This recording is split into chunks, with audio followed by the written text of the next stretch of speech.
So hey guys, this is Vishal Gupta और आज के इस वीडियो में हम व्हीटस्टोन सेतु पढ़ने वाले हैं। बेसिकली आज से पहले हमारा जो टॉपिक क्लियर हुआ था वो हम यहाँ पे पढ़े थे लास्ट वीडियो में, किरचॉफ का नियम। और आपने उस वीडियो को नहीं देखा है तो डिस्क्रिप्शन में लिंक है, वहाँ से जाके आप देख सकते हो। बहुत ही अमेजिंग तरीके से वहाँ पे किरचॉफ का प्रथम नियम और सेकेंड नियम बताया गया था। तो आज हम व्हीटस्टोन सेतु पढ़ेंगे और बेसिकली बहुत ही इंपॉर्टेंट टॉपिक है आपके लिए। यहाँ से बहुत सारे न्यूमेरिकल भी बनते हैं और डायरेक्टली एग्जाम में आपको थ्योरी ही पूछा जाता है, राइट। तो बहुत ही अच्छी तरीके से समझना, बहुत ही इजी है। अगर आप मेरे को 10 मिनट अपना अगर समय देते हो तो मैं आपको बहुत ही अच्छी तरीके से इसको समझा सकता हूँ। तो चलिए हम ज़्यादा समय न लेते हुए वीडियो को स्टार्ट करते हैं। और यदि अभी आप चैनल पर नए हैं तो चैनल को सब्सक्राइब कर लेंगे ताकि इस तरह के कंटेंट आपको डेली बेसिस पे मिलते रहते हैं।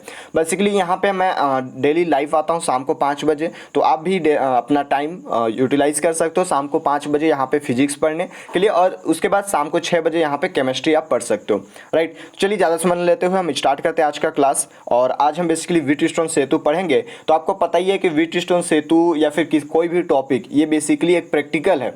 हम अगर आपके कॉलेज में या फिर आपके स्कूल में, राइट, स्कूल में अगर आपका प्रैक्टिकल होता होगा तो वहाँ पे ये प्रैक्टिकल कराया जाता है, राइट। तो वहाँ पे आप देखोगे कि सबसे पहले हम इसका सिद्धांत देखते हैं कि आखिर ये होता क्या है, क्यों ये किस सिद्धांत पे काम करता है, आखिर इसका प्रिंसिपल क्या होता है। और उससे भी पहले हम देखेंगे कि इसको दिया कौन था, इसको बनाया कौन था, राइट। तो इसको व्हीटस्टोन सेतु को व्हीटस्टोन साहब ने ही बनाया था। बेसिकली आप जानते हो कि फिजिक्स में जो वैज्ञानिक बनाते हैं उनके नाम पे ही उसका नाम पड़ जाता है।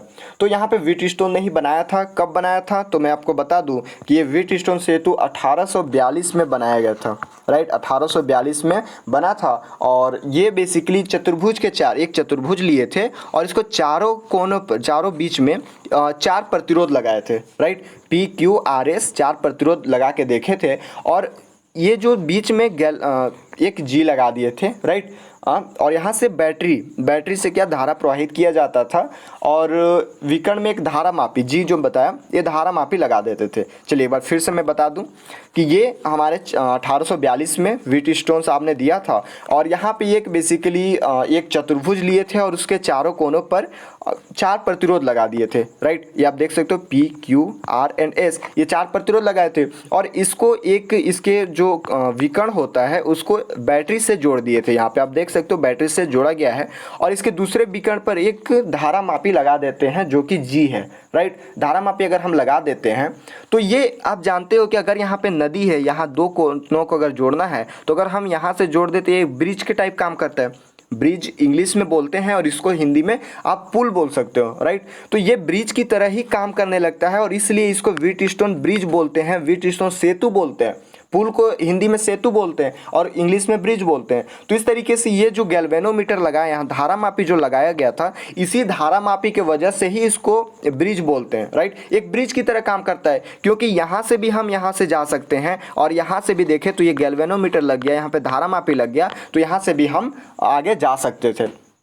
तो इस तरीके से यहाँ पे इसका नाम व्हीटस्टोन सेतु पड़ा, व्हीटस्टोन ब्रिज पड़ा। और ये बेसिकली इसमें हम जो फॉर्मूला भी हम देखेंगे वो फॉर्मूला रिलेशन है P, Q, R और S में। और वो रिलेशन मैं आपको बता दूं कि वो रिलेशन क्या है। तो रिलेशन आप देख सकते हो P/Q is equal to R/S। मतलब इस वाले रेजिस्टेंस और इस वाले रेजिस्टेंस का अनुपात और इस वाले रेजिस्टेंस और ये S रेजिस्टेंस का अनुपात के बराबर होता है। मतलब P/Q is equal to R/S हम देखने वाले हैं। आई होप आपको सिद्धांत क्लियर हुआ होगा।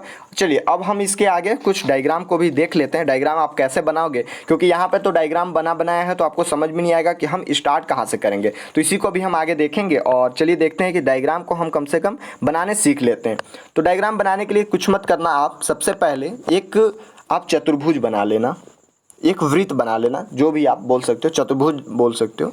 ये चतुर्भुज इस तरीके से बनेगा, राइट। ये हमारा चतुर्भुज हो गया। इसके बीच में चारों के कोनों में एक एक हम रेजिस्टेंस लगा देंगे, ठीक है।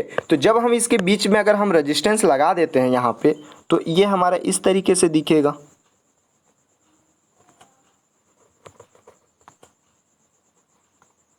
ठीक है। ये हमारा चारों रेजिस्टेंस हो गया। इस पॉइंट को अगर हम ए नाम दे देते हैं, ये हमारा बी हो गया, ये सी हो गया एंड ये डी हो गया। तो एक विकर्ण से हमें क्या करना था, बैटरी लगाना था, जैसा आप जानते हो। और ये हम पॉजिटिव निगेटिव यहाँ पे लगाएंगे और आपको पता है कि पॉजिटिव से ही विद्युत प्रवाहित होता है, तो यहाँ से अगर हम पॉजिटिव है तो यहाँ से विद्युत प्रवाहित कर देंगे I। और दूसरे विकर्ण पे मैंने आपको बताया था कि एक हम धारामापी जोड़ देते हैं, यहाँ पे एक धारामापी अगर हम जोड़ते हैं G, तो ये इस तरीके से आपको यहाँ पे चित्र बना सकते हो, इस तरीके से आप फिगर बना सकते हो। बहुत ही इजी फिगर है। अगर हम इस वाले को अगर हम P दे देते, इस वाले रेजिस्टेंस को P नाम देते हैं, इसको Q दे देते हैं, इसको R एंड A S, आप कुछ भी नाम दे सकते हो, बस ये नहीं है कि PQ RAC दे सकते हो, आप जो भी नाम देते हो उसी तरीके से हमारा जो भी मैं आपको यहाँ बताया था रिलेशन, वो उसी तरीके से रिलेशन आएगा।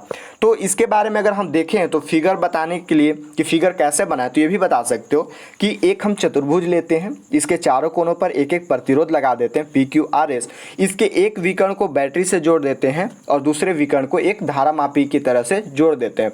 तो ये धारामापी को जोड़ने की वजह से ये एक सेतु की तरह काम करने लगता है। राइट, आई होप आपको समझ में आ रहा होगा मैं क्या बताना चाह रहा हूँ।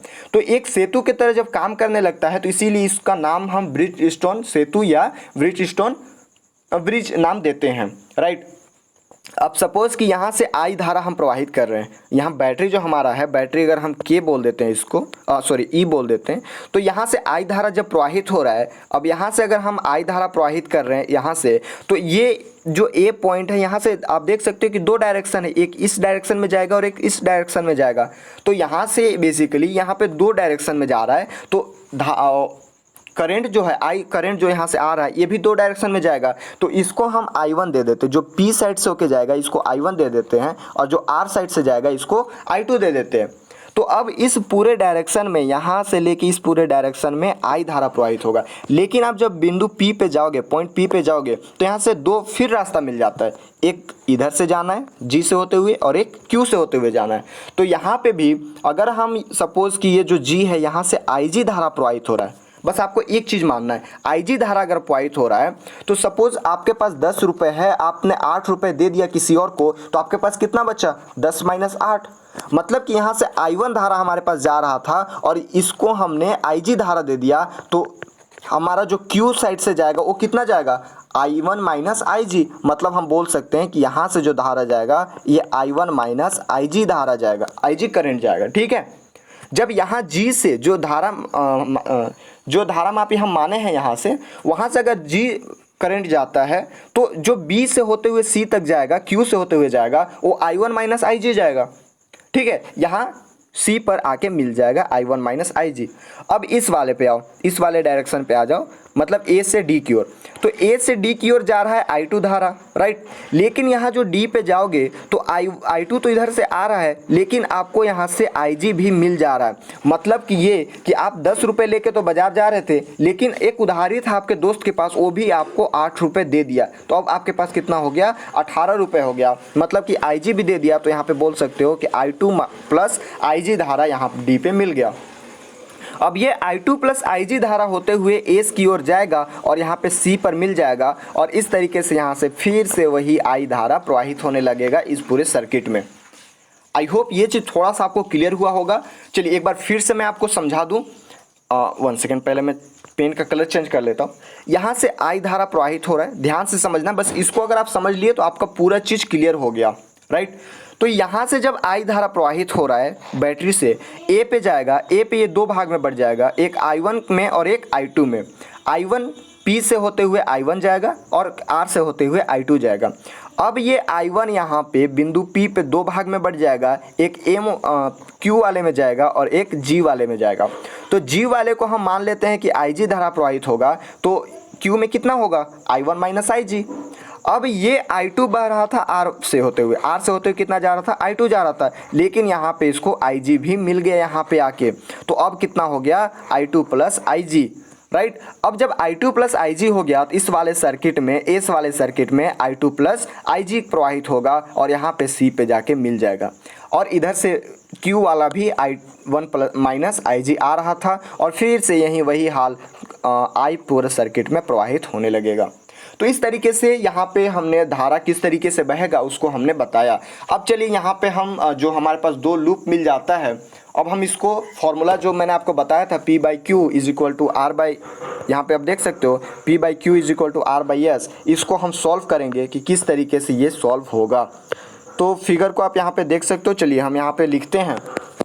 तो सबसे पहले हम बंद परिपथ ए बी डी ए यहाँ पे देख सकते हो, ए बी डी ए, मतलब मैं आपको बना देता हूँ। एक ऐसे है, एक गैल्वेनोमीटर एंड ये ऐसे, ये जी हो गया, ठीक है। A P and A Q, यहाँ पे ए बी डी, मतलब हमें सबसे पहले किस में देखना है, तो आप देख सकते हो बंद परिपथ ए बी डी ए में। ए बी डी ए में जब आप देखते हो किरचॉफ का अगर द्वितीय नियम लगाते हैं, मैंने आपको बताया था किरचॉफ का द्वितीय नियम, एक बार फिर से मैं आपको दिखा देता हूँ। ये हमारा किरचॉफ का द्वितीय नियम था, जो कि इसमें हम दो पास में बनाए थे। कैसे हुआ था आप नहीं देखें तो डिस्क्रिप्शन में लिंक है, वहाँ से जाके आप वीडियो देख सकते हो, उसके बाद आपको ये चीज़ क्लियर होगा। तो जब हम यहाँ से किरचॉफ का नियम लगाते हैं, राइट, तो यहाँ पे क्या हमारा I1 धारा प्रवाहित हो रहा था और इसमें I2 धारा प्रवाहित हो रहा था, ठीक है। जब इसमें I2 धारा, एक मिनट इसको मैं थोड़ा सा ऊपर कर लूँ,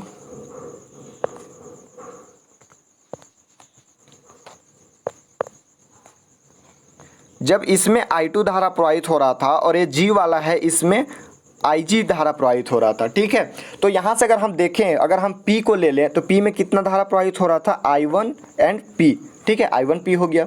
उसके बाद हम इस रास्ते से जा रहे हैं तो ये भी हमारा पॉजिटिव ही होगा। एक चीज़ मैं आपको पहले चलिए बता देता हूँ। अगर ये हमारा त्रिभुज है, अगर हम इधर से जा रहे हैं, इधर से जा रहे हैं और एक इधर से जा रहे हैं, ठीक है, या फिर इधर से सपोज कर लो कि यहाँ से एक बिंदु है ए और यहाँ से एक डायरेक्शन हम इधर से जा रहे हैं और एक डायरेक्शन इधर से जा रहे हैं, तो जो एक ही साइड में जाएगा उसको हम पॉजिटिव लेंगे, ठीक है। मतलब कि अगर हम इस साइड से जाएं तो ये हमारा पॉजिटिव हो जाएगा, ए निगेटिव और ए निगेटिव। लेकिन अगर हम इस साइड से जाएं तो ये हमारा पॉजिटिव हो जाएगा, ये भी हमारा पॉजिटिव हो जाएगा। लेकिन ये देखो डायरेक्शन चेंज हो रहा है, मतलब ये निगेटिव हो जाएगा। मतलब कि जो सेम डायरेक्शन में है वो पॉजिटिव होगा, जो डिफरेंट डायरेक्शन में है उसको हम निगेटिव लेंगे। लेकिन यहाँ पे आप देख सकते हो कि जब हम ए से निकलते हैं, राइट, ए से, इस वाले फिगर में अगर आप देखते हो तो जब हम ए से, सॉरी, यहाँ जब हम ए से निकलते हैं तो ए से पी की ओर होते हुए जाते हैं, और जब हम पी की ओर होते हुए जाते हैं तो यह डायरेक्शन आप इस तरीके से देख सकते हो, मतलब ये पॉजिटिव चार्ज होगा। अब हम जब क्यू वाले में जाते हैं तो ये भी डायरेक्शन इसी टाइप का है, मतलब सेम डायरेक्शन है, तो हम जी वाले को भी पॉजिटिव चार्ज ही लेंगे, मतलब यहाँ लिख सकते हैं आई जी एंड जी, ठीक है। अब हम इस वाले डायरेक्शन में जाएंगे, लेकिन यहाँ पे इधर से पहले से ही इस डायरेक्शन में आ रहा है, मतलब ऑपोजिट डायरेक्शन हो जा रहा है, मतलब हम यहाँ पे माइनस ले लेंगे और माइनस के साथ I2 धारा प्रवाहित हो रहा है और यहाँ पे सॉरी ये R था, ठीक है, R प्रतिरोध है, तो ये हमारे पास हो जाएगा I2 इंटू R और पूरा इक्वल 0 हो जाएगा, ठीक है। तो जब हम इतना को यहाँ पे ले लेते हैं तो एक चीज़ आपको पता होगा कि इसमें बीच वाले में कोई भी धारा प्रवाहित नहीं हो रहा है। सपोज कि एक आपके पास क्या है, कार है, ठीक है, एक आपके पास कार है, तो आपको पता ही होगा कि जब बिजली आता है तो अगर इसका पूरा शीशा वगैरह अगर बंद रहता है, कांच पूरा बंद रहता है, तो यहाँ पे बिजली कोई भी इफेक्ट नहीं कर सकता, मतलब आप अंदर बैठे रहो, बिजली आपको कुछ नहीं कर सकता, ठीक है। मतलब कि किसी बंद लूप में, किसी बंद पाथ के अंदर करंट प्रवाहित नहीं होता है। तो जब करंट प्रवाहित नहीं होता है तो IG भी तो एक करंट है, मतलब कि हम IG का मान कितना रखेंगे, 0 रख सकते हैं। यही चीज़ मैं आपको बताना चाह रहा हूँ कि अगर कोई बंद पास है और इसमें अगर कहीं से भी खुला ओपन नहीं है, ओपन सर्किट नहीं है, पूरा बंद है, तो इसके अंदर ये जो करंट होता है वो करंट प्रवाहित नहीं होगा। यही चीज़ मैं आपको यहाँ पे समझाने चाह रहा हूँ। तो जब यहाँ पे करंट प्रवाहित नहीं होगा तो मतलब कि यहाँ पे आप देख सकते हो कि बंद पास क्या है हमारे पास, धारा मापी हमारे पास अंदर में है, लूप के अंदर में है। तो जब वो लूप के अंदर में है, यहाँ पे आप देख सकते हो कि धारा मापी हमारे पास लूप के अंदर में है, तो IG 0 हो जाएगा। तो जब IG का वैल्यू हम 0 रखेंगे तो ये पूरा हमारे पास 0 हो जाएगा इसका वैल्यू। जब इसका पूरा का वैल्यू 0 हो जाएगा तो हमारे पास क्या बचा, I1P minus I2R is equal to 0। इस वाले माइनस को अगर हम राइट साइड में भेज देते हैं तो ये हमारे पास हो जाएगा I1P is equal to I2R। This is equation number first. I hope यहाँ तक आपको समझ आया होगा। चलिए यहाँ तक समझ आया होगा तो प्लीज़ थम्स अप कर दीजिए ताकि हम आगे बढ़ सकें। अब हम इस वाले सर्किट में देखेंगे, इस वाले सर्किट में हम देखेंगे। तो चलिए इसके लिए सबसे पहले हम एक यहाँ पे डायग्राम बना देते हैं ताकि आपको अच्छे से समझ में आए। ये आप देख सकते हो यहाँ पे एक तो यहाँ पास G है, ऊपर से इधर यहाँ पर Q आ गया, एंड यहाँ से भी आपको S देखने को मिलता है। राइट। ये हमारे पास Q एंड ये हमारे पास S और ये G। यहाँ IG धारा प्रवाहित हो रहा है, यहाँ कौन सा धारा I1 माइनस IG धारा प्रवाहित हो रहा है, और यहाँ I2 प्लस IG धारा प्रवाहित हो रहा है। चलिए अब इस बंद लूप में अगर हम बात करें, इस बंद लूप की अगर हम देखें तो यहाँ पे क्या हम बोल सकते हैं कि अगर हम सपोज आप कोई भी डायरेक्शन ले सकते हो। चलिए हम अब इस वाले डायरेक्शन लेते हैं। अभी हमने इस वाले डायरेक्शन लिया था, लेकिन अब हम इस डायरेक्शन अगर आपको समझ में आ जाता है तो आपको ये बहुत ही ईजी तरीके से आप समझ सकते हो। तो इस वाले डायरेक्शन में हम जाते हैं तो सबसे पहले हमारे पास क्या मिलता है, धारा मापी G मिलता है, जिसके साथ IG धारा प्रवाहित हो रहा है, मतलब IG इंटू G कर सकते हैं। उसके बाद हम आगे चलते हैं तो हमारे पास S मिलता है, जो कि I2 प्लस IG धारा प्रवाहित हो रहा है, और ये भी सेम डायरेक्शन में है, इसलिए हम पॉजिटिव चार्ज लेंगे। इसको लिख सकते हैं I2 प्लस IG इंटू धारा मापी G। अब हम आगे बढ़ते हैं, यहाँ से अगर हम आगे बढ़ते हैं तो इस डायरेक्शन में जाएंगे, लेकिन ये पहले से ही इस डायरेक्शन में आ रहा है, मतलब ये हमारा जस्ट ऑपोजिट हो गया, इसलिए हम माइनस लेंगे। और जब हम यहाँ पे माइनस ले लेते हैं तो ये हमारे पास हो जाएगा माइनस, यहाँ पे I1 माइनस IG धारा प्रवाहित हो रहा है, तो इसको लिख सकते हैं I1 माइनस IG। और यहाँ पे आप देख सकते हो कि Q यहाँ पे प्रतिरोध है, तो Q के साथ अगर हम यहाँ पे मल्टीप्लाई कर देते हैं, A इक्वल होगा 0 के। अब बेसिकली वही वाला फंडा हो गया कि यहाँ पे बंद लूप में धारा प्रवाहित नहीं होगा, मतलब कि IG इज इक्वल टू क्या हो जाएगा, 0 होगा। तो जब IG इज इक्वल टू 0 हो जाएगा तो हम यहाँ पे भी अगर वैल्यू देखें तो आप देख सकते हो कि ये पूरा 0 हो जाएगा, मतलब ये भी 0 हो जाएगा, ये वाला भी 0 हो जाएगा और ये वाला भी 0 हो जाएगा। मतलब कि यहाँ पे हमारे पास क्या बचेगा, आप यहाँ पे देख सकते हो ये I2 बचा, I2 के साथ G का मल्टीप्लाई करेंगे, माइनस सॉरी ये G नहीं था, ये S था, ठीक है। तो हम यहाँ पे I2 के साथ S का मल्टीप्लाई करेंगे, और इसके बाद यहाँ पे हमारे क्या माइनस बचा, I1 बचा, और यहाँ पे Q बचा इज इक्वल टू 0। अब हम इसको इस तरीके से भी लिख सकते हैं, अगर इसको हम इस साइड भेजें तो ये हो जाएगा I1Q is equal to I2S, और this is equation number second. आप देख सकते हो इक्वेशन नंबर फर्स्ट हमारे पास क्या आया था, I1P is equal to I2R, और यहाँ पे आया था I1Q is equal to I2S। अगर हम समीकरण एक को, इक्वेशन एक को डिवाइड कर दे इक्वेशन 2 से, तो हमारे पास क्या हो जाएगा, चलिए पहले इक्वेशन 1 को देख लेते हैं। I1P is equal to I2R, मतलब I1P is equal to I2R, और डिवाइड कर दे किससे, इससे, तो ये हमारे पास हो जाएगा I1Q is equal to I2S, ठीक है। अब हम यहाँ से अगर हम डिवाइड करते हैं तो आगे आप देख सकते हो कि I1 एंड I2 दोनों कैंसिल हो जाएगा, तो क्या बचा हमारे पास P by Q is equal to R by S, और यही हमें लाना था। यदि आपको याद होगा तो यही हमें प्रूफ करना था, यही हमें लाना था। यहाँ पर हम देख सकते हैं, ये आप देख सकते हो यहाँ पे हमें यही लाना था, और ये चीज़ हमारा यहाँ पे आ गया। तो इस तरीके से ये हमारा व्हीटस्टोन सेतु भी यहाँ पे कंप्लीट होता है टॉपिक। ये हमारे इस चैप्टर का मेनली अगर इम्पोर्टेंट टॉपिक देखें तो ये हमारा लास्ट टॉपिक था।